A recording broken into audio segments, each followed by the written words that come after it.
wanted to turn now to Yemen, but also bring in a second guest, a woman who's been nominated for a Nobel Peace Prize, I don't know how many times, Kathy Kelly. But the crisis in Yemen, where the U.S.-backed Saudi-led coalition has drastically escalated its assault on the Yemeni port of Hodeidah. The Guardian reports there have been at least 200 airstrikes in the past week, killing at least 150 people. One Saudi airstrike destroyed a home in Hodeidah, killing a father and his 5 children. The increase attacks come as calls grow for a ceasefire to the 3-year war, which has devastated Yemen. Secretary of State Mike Pompeo, Defense Secretary Jim Mattis have both called for a ceasefire in Yemen. On Thursday, a group of Yemeni and international organizations called for an immediate cessation of hostilities, warning 14 million people are now on the brink of famine. The United Nations calls this the worst humanitarian catastrophe in the world.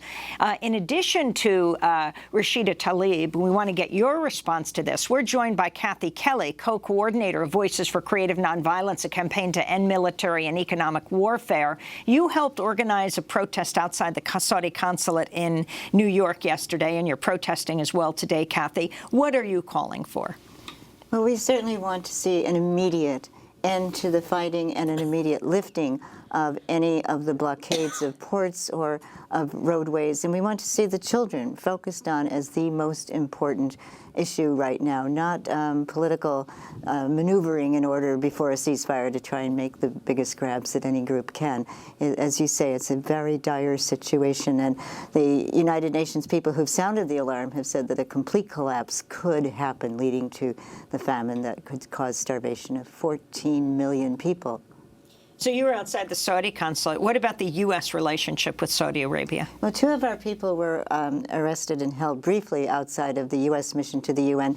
You know, what we want to say to people inside those offices who say, well, we're just trying to go to our jobs, is that if there was human trafficking or if there was some kind of narco-trafficking going on in the office next door to you inside that building, wouldn't you feel like you had a responsibility to do something? Well, we have a responsibility to end the U.S. complicity in this hideous atrocity that keeps unfolding every day, and certainly to stand up to the Saudis.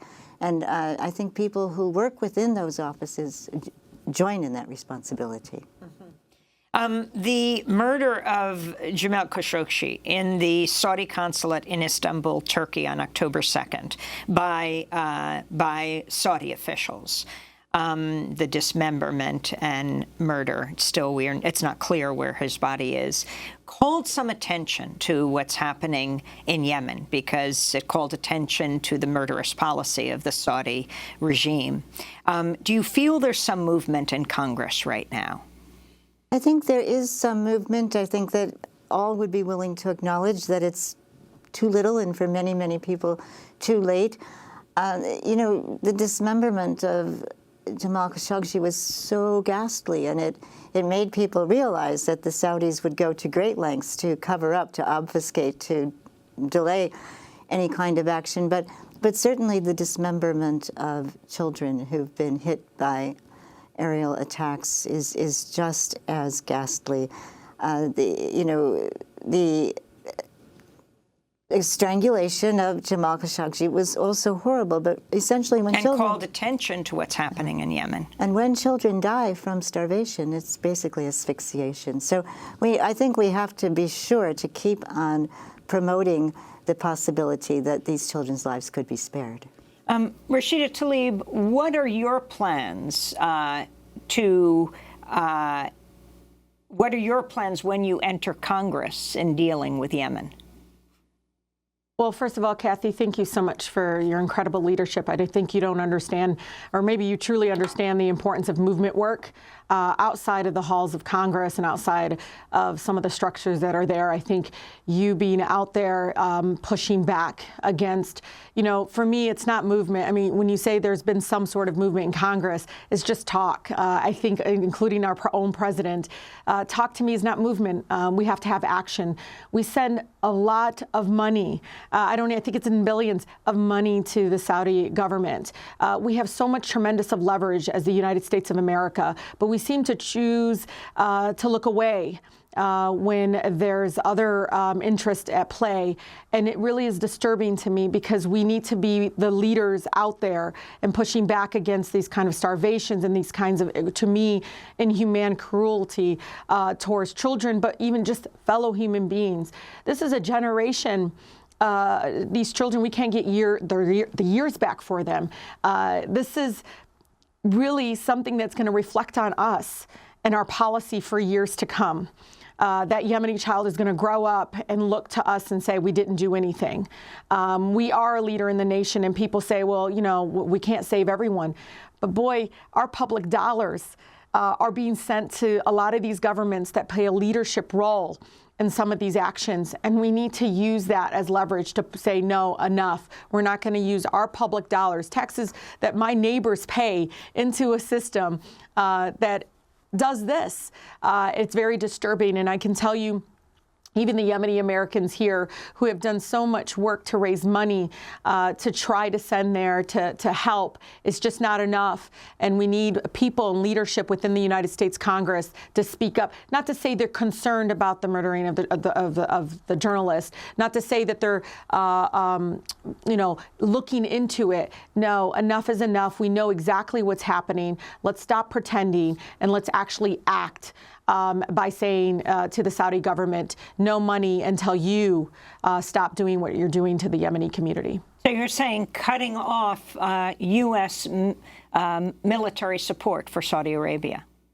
Use it as leverage. It doesn't, to me, even the sanctions that we've done to other countries that have done far less than what the Saudi government has done to the Yemeni people.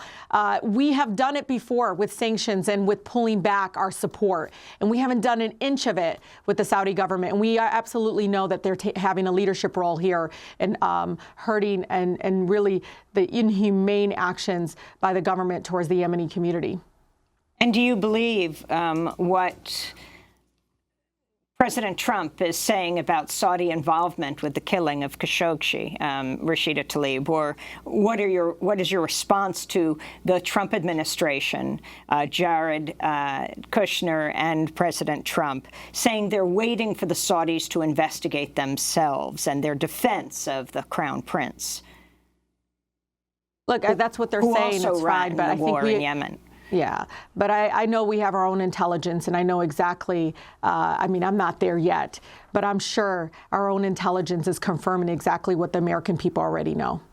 I want to thank you for being with us, Rashida Tlaib. Again, congratulations on being a first. You and Ilhan Omar, the first Muslim American women to enter Congress. I also want to thank Kathy Kelly, co-coordinator of Voices for Creative Nonviolence. Please stay with us so we can also talk about what's happening in Afghanistan as you fight for peace around the world. Democracy Now! Is produced by Mike Burke, Renee Feltz, Dina Guzder, Nermeen Sheikh, Carla Wills, Laura Gaddis, Diener, Tammy Warrenoff, Sam Alkoff, John Hamilton, Robbie Karen, Hani Masood, Tarina, Tay Marie Astudio, and Libby Brainy. To go to our website, you can find our Part 2s at Web Exclusives. I'm Amy Goodman. Thanks so much for joining us.